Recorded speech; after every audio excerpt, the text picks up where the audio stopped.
A violência que não poupa ninguém. No sul do estado, uma menina de 5 anos foi morta a tiros dentro de um carro. A suspeita é de que o pai dela era o alvo dos bandidos. De volta para casa, deve chegar hoje à noite em Florianópolis a modelo que estava presa na China. As autoridades do país asiático alegaram que a jovem estava trabalhando de maneira irregular no país. Depois de libertada, ela conseguiu se comunicar com a família. Ai, eu não acredito que eu tô fora. Eu acabei de pegar meu celular. Eu nunca vi coisa igual. Todo mundo falando comigo. Fim da novela. Devem começar ainda no próximo mês as obras da 4ª pista do Morro dos Cavalos em Palhoça. E ainda a atuação dos times catarinenses na Série A do Campeonato Brasileiro. O melhor desempenho foi da Chapecoense, que conseguiu a primeira vitória. Já o Figueirense amargou mais uma derrota e voltou para a lanterna do Brasileirão.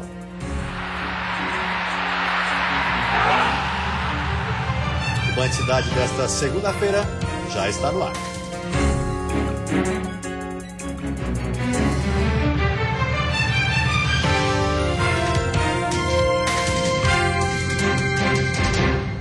Olá, boa noite. Olá, boa noite. No sul do estado, uma menina de 5 anos foi morta a tiros depois de uma emboscada. O alvo dos disparos seria o pai e o motivo, o tráfico de drogas. O delegado responsável pelo caso convocou uma coletiva para falar sobre as investigações. O carro, atingido por cerca de 10 disparos, pertencia à família de um homem ligado ao tráfico de drogas, que seria o alvo da emboscada. Uma disputa entre 2 grupos rivais teria motivado o crime. O que nós percebemos é que um dos grupos ele tem um poderio, tanto de armamento quanto de pessoal, muito mais elevado que o outro. Eles têm uma supremacia de força que encontra respaldo principalmente no PGC. E eles não respeitam nenhum tipo de conduta, de ética ou de moral. Eles atiram não só no desafeto, como eles atiram na família, eles atiram como atiraram numa criança de 5 anos de idade, né? Sem nenhum respeito pela questão da dignidade do ser humano, pela questão em si de acertar uma pessoa que estava em fase de formação e não tinha culpa nenhuma na história, né? Uma pistola 9mm foi utilizada na emboscada. Ana Carolina Alexandre Sorato, de 5 anos, acabou atingida por 2 disparos, um no rosto e outro no pescoço. A menina chegou a ser levada para o hospital, mas não resistiu aos ferimentos. Por motivo de segurança dos familiares, o enterro foi realizado em um outro município. A Polícia Civil preferiu não divulgar o local. A família realizou uma missa acompanhada por policiais militares. Um jovem de Dzerna e Passabém, a mãe da criança e uma outra mulher não identificada não sofreram ferimentos. Esta teria sido a 4ª tentativa de homicídio contra o pai da menina, que não estava no automóvel. Em uma delas, ele chegou a ser atingido por 7 tiros. Que por mais que talvez os adultos tivessem alguma culpa e tenham contribuído para que isso acontecesse, de forma direta ou de forma indireta, certamente, mesmo numa situação dessas, ninguém quer que isso aconteça para o seu filho, né? E mesmo para nós que atuamos na segurança pública, você se deparar com uma situação de uma criança no caixão, uma criança no Instituto Médico Legal vítima de disparos de arma de fogo, é algo que realmente choca e nada prepara o policial, por mais experiente que ele seja, para passar por uma situação dessas. A polícia desarticulou em Garuva, no norte do estado, um grupo que atuava com o primeiro grupo catarinense, o PGC. 4 pessoas foram presas e um menor apreendido. A operação começou de madrugada. 65 policiais civis e militares cumpriram 5 mandados de busca e apreensão, 3 de prisão e 1 de internação de menor. Os mandados foram expedidos após 3 semanas de investigação que apontaram que os envolvidos comandavam o tráfico de drogas em Garuva desde o início do ano. E a população começou a vir à delegacia e fazer algumas denúncias no sentido de que eles vinham traficando e se expondo publicamente ali no tráfico. Fizemos um monitoramento e realmente verificamos que havia o tráfico de drogas. 3 homens foram presos. Eduardo Teixeira, de 23 anos, apontado como chefe do grupo. Laerte Moreira de Araújo, de 27 anos, que era foragido do sistema prisional de Joinville. E Davi Christian Moreira, de 19 anos. Uma mulher também foi presa em flagrante e um menor apreendido. Segundo a polícia, os envolvidos têm ligação com o primeiro grupo catarinense, o PGC. Um desses indivíduos, inclusive, já tinha sido visto numa das reuniões do PGC em Joinville, já tinha sido identificado. Então, o que nos fez acreditar que realmente ele era um dos integrantes e que havia realmente a movimentação do PGC aqui em Garuva, né? De acordo com a polícia, o grupo preso na madrugada de hoje tem envolvimento com 2 homicídios que ocorreram neste ano na cidade. As vítimas teriam sido executadas por dívidas com tráfico de drogas. Uma arma que pode ter sido usada nos crimes foi apreendida durante a operação. O revólver calibre 38 com numeração raspada foi encontrado na casa de Eduardo Teixeira. A polícia apreendeu ainda cerca de 800 gramas de maconha, meio quilo de crack, comprimidos de êxtase e R$3.000 em dinheiro. E 2 acusados de uma tentativa de homicídio ocorrida no mês passado foram presos pela Polícia Civil neste fim de semana. Um outro suspeito continua foragido. Marcos André de Andrade, de 29 anos, e Daniel Antônio Ibanes Quaglia, de 24, foram presos neste fim de semana em uma ação conjunta das polícias civil e militar. Eles são acusados de participar de uma tentativa de homicídio no dia 29 de abril, no Rio Vermelho, norte da ilha. O crime aconteceu nesta casa onde morava Leonardo de Oliveira Luciano, de 28 anos. Segundo a polícia, ele conhecia os criminosos e naquela noite teria se recusado a receber um carro furtado por eles, que teria se envolvido em um acidente. Ainda segundo a polícia, revoltados com a recusa, eles agrediram Leonardo. Da minha história policial, é um crime mais grave, até pela crueldade de você retirar, arrancar os dentes da vítima, furar os olhos, os globos oculares, e eu nunca vi isso, pelo menos nunca presidi nenhum inquérito nesse sentido. Um outro homem, Márcio Daniel Pinto de Moraes, de 30 anos, também acusado, está foragido. Segundo os 2 que estão presos temporariamente, foi Márcio quem agrediu Leonardo. Escutei uns barulhos, pegaram um pedaço de pau, escutei uns barulhos e eu já voltei apavorado pro carro. Nem cheguei a entrar nem no terreno. Aí eu voltei apavorado, mas não sei se vocês não estão conversando não. Eu já fui correndo para dentro do carro. Aí o Marcos, entra aí, fica aqui dentro.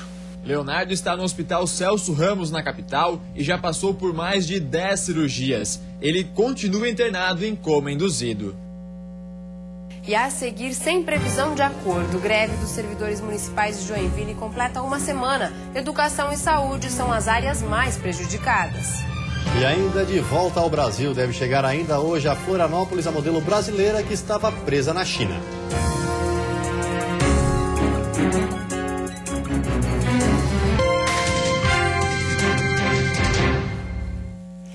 Um capotamento na tarde de hoje deixou o trânsito lento na ponte Pedro Ivo Campos, em Florianópolis.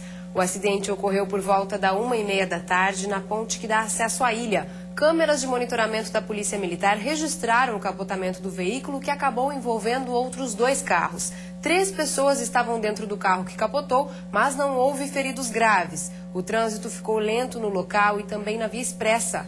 Um dos automóveis precisou ser retirado por um guincho. E a modelo brasileira que ficou 17 dias presa na China chega em Florianópolis hoje à noite. Ela foi libertada na manhã de domingo. Poucas horas separam Amanda Grisa do reencontro com os pais. Depois de mais de 2 semanas de aflição e com poucas notícias, os familiares da modelo vão descobrir tudo o que aconteceu com a jovem de 19 anos que foi detida em Pequim. Nós estamos muito felizes, bem empolgados. A gente vai fazer uma recepçãozinha para ela em casa depois. Mas eu não vejo a hora de chegar no aeroporto para poder abraçar a minha filha, para poder apertar ela, enchê-la de beijo e sentir o cheirinho dela de novo.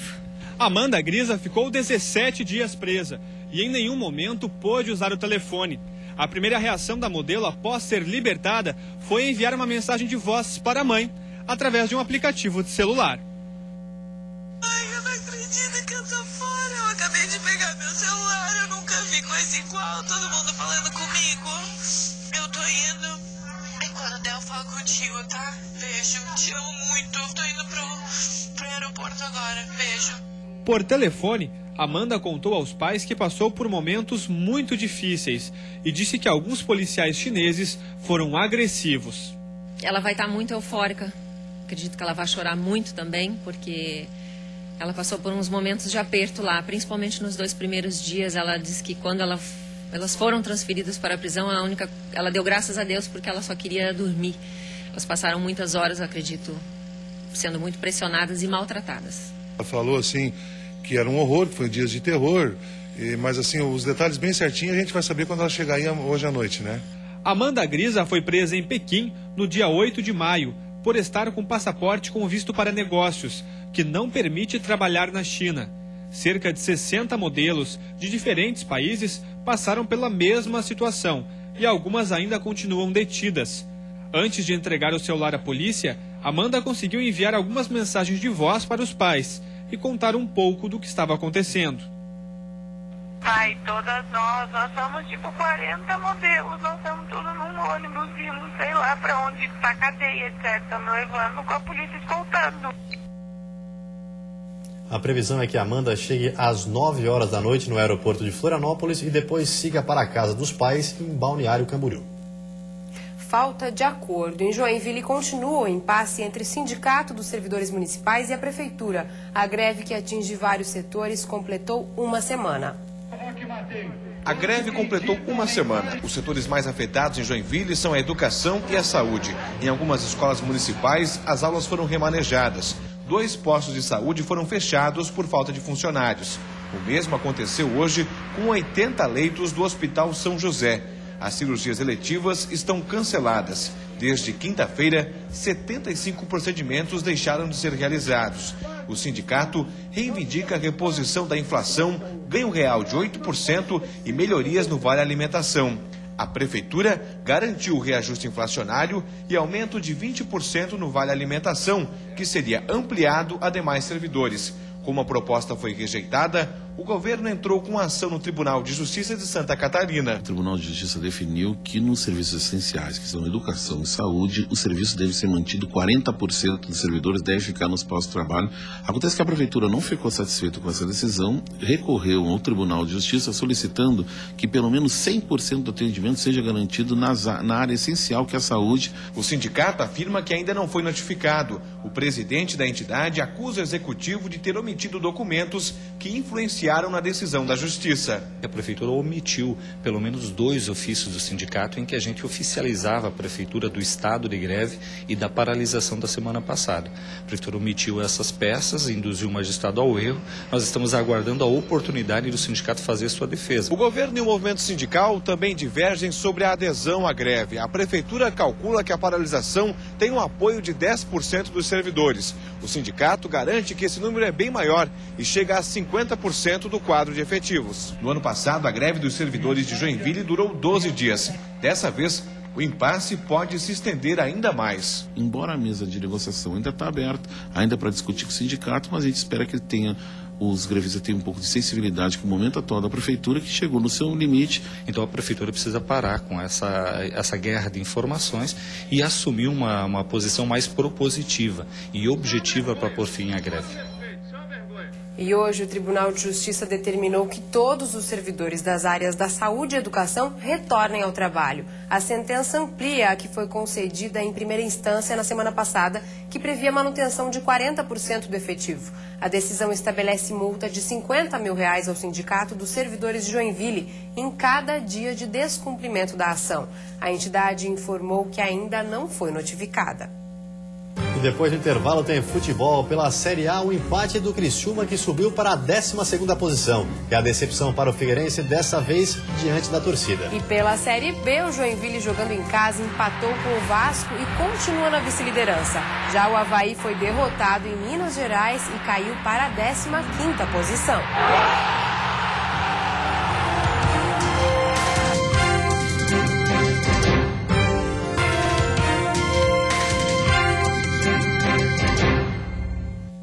O aeroporto de Chapecó será uma alternativa para as operações na Copa do Mundo. A expectativa é de um aumento no fluxo de passageiros.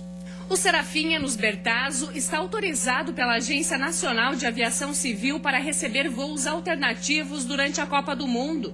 Chapecó foi escolhida por estar perto das capitais Curitiba e Porto Alegre. Em Santa Catarina, somente os aeroportos de Chapecó e Florianópolis foram escolhidos. Esse é um trabalho que vem sendo feito desde 2005, quando o aeroporto estava fechado, e viemos evoluindo ano a ano, aprendendo, administrando. É um aeroporto municipal, é um aeroporto administrado pela Prefeitura de Chapecó, e por isso nós estamos muito orgulhosos de saber que o aeroporto de Chapecó está na Copa. No Brasil, 42 aeroportos, 16 deles em cidades sedes, vão receber um fiscal da ANAC de 5 de junho a 25 de julho para intensificar a fiscalização nestes locais e acompanhar as operações. O presidente do Sindicato dos Bares e Similares de Chapecó acredita que com esses voos alternativos deverão aumentar o fluxo de pessoas no município, auxiliando na economia. E todos eles são...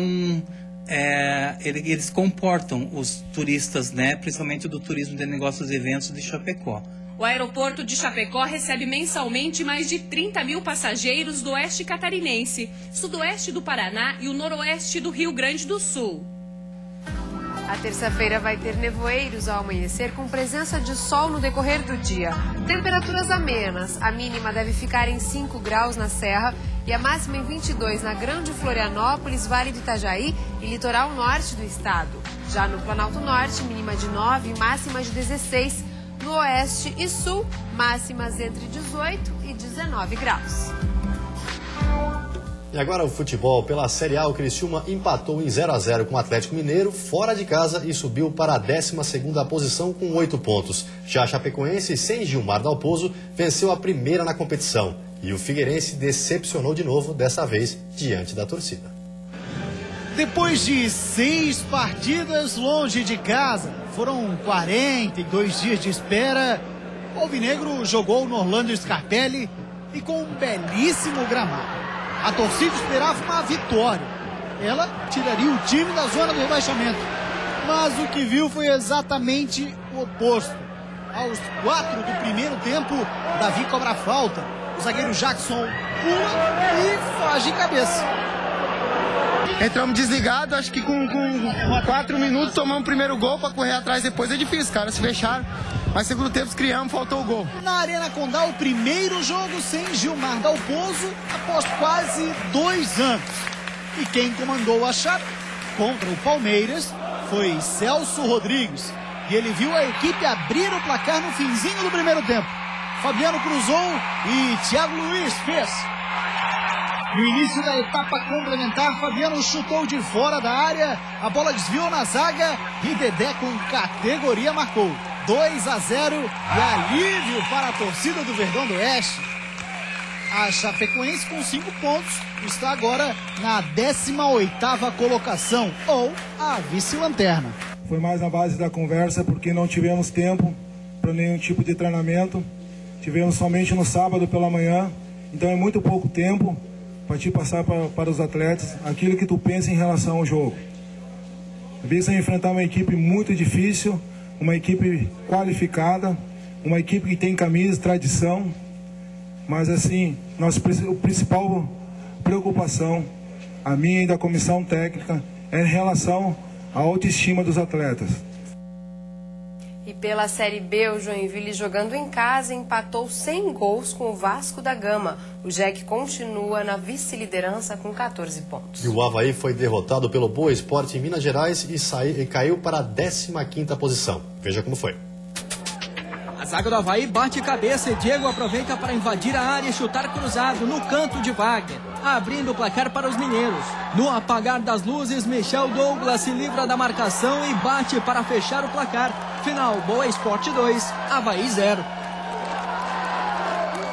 E a seguir, assinada a ordem de serviço para o início das obras no Morro dos Cavalos, em Palhoça. E ainda a segurança durante as eleições. As estratégias já começam a ser definidas pelas autoridades em Florianópolis.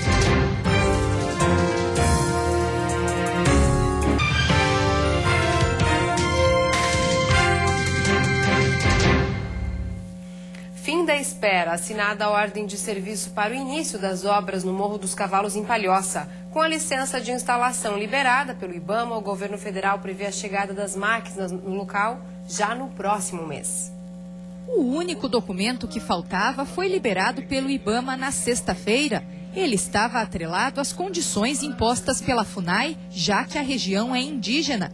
Com a licença de instalação aprovada, o início das obras da 4ª pista no Morro dos Cavalos, em Palhoça, deve ser imediato. O anúncio foi feito hoje à tarde pelo superintendente do DENIT, em Santa Catarina. É uma obra diferenciada por se tratar de passar dentro de uma comunidade indígena, então nós agora estamos iniciando dando ordem de serviço para essa obra e respeitando todos os condicionantes desde então afirmado pelo DENIT e assumido durante todo esse período de negociação. O início dos trabalhos prevê a finalização do levantamento topográfico, depois o corte de 120 árvores e a instalação de sinalização, inclusive com redutores de velocidade. Em cada etapa, os 50 funcionários da empresa CETEP de Criciúma devem passar por um treinamento especial. Esta é uma das 14 condições impostas pela FUNAI enquanto as obras estiverem em andamento.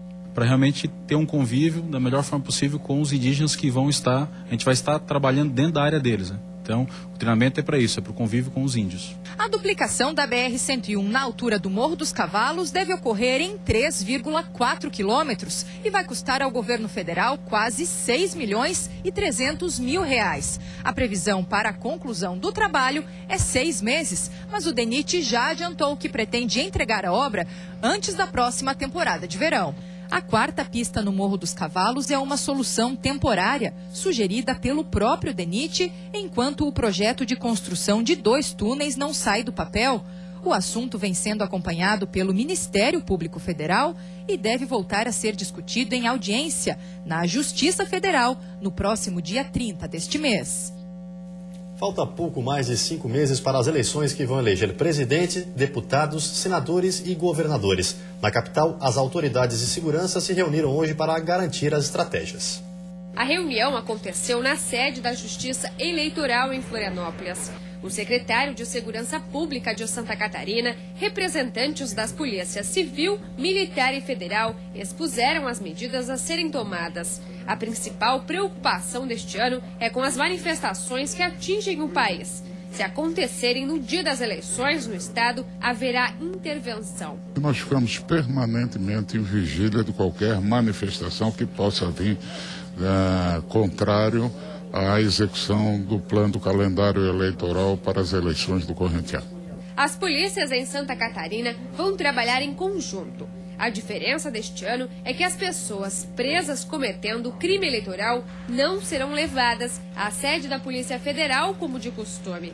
No local da prisão será feito o termo circunstanciado. Até porque cada vez que nós encaminharmos alguém, uma viatura sai da área. Então será feito o TC e será encaminhado posteriormente para a Polícia Federal.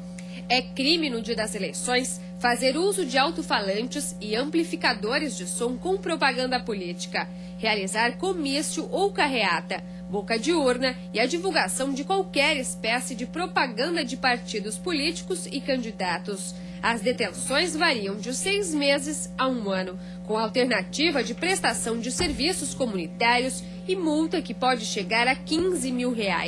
A Polícia Civil e a Polícia Militar, que são instituições da Segurança Pública de Santa Catarina, estão preparadas para a resposta necessária à garantia da regularidade das eleições de 2014. A questão da lei seca vai ficar sob responsabilidade das zonas eleitorais, que vão decidir se vai haver a proibição do consumo de bebida alcoólica nos municípios. No dia 5 de outubro, os eleitores vão às urnas para escolher o presidente, senadores, deputados e o governador.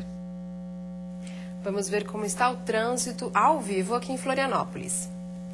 Você vê imagens das pontes Pedro Ivo Campos e Colombo Salles. O movimento é bastante intenso, com lentidão para quem se dirige à BR-101. Em Florianópolis faz 18 graus nesse momento. E você fica agora com o Jornal da Band. Uma ótima noite a todos e até amanhã. Uma boa noite para você e até amanhã.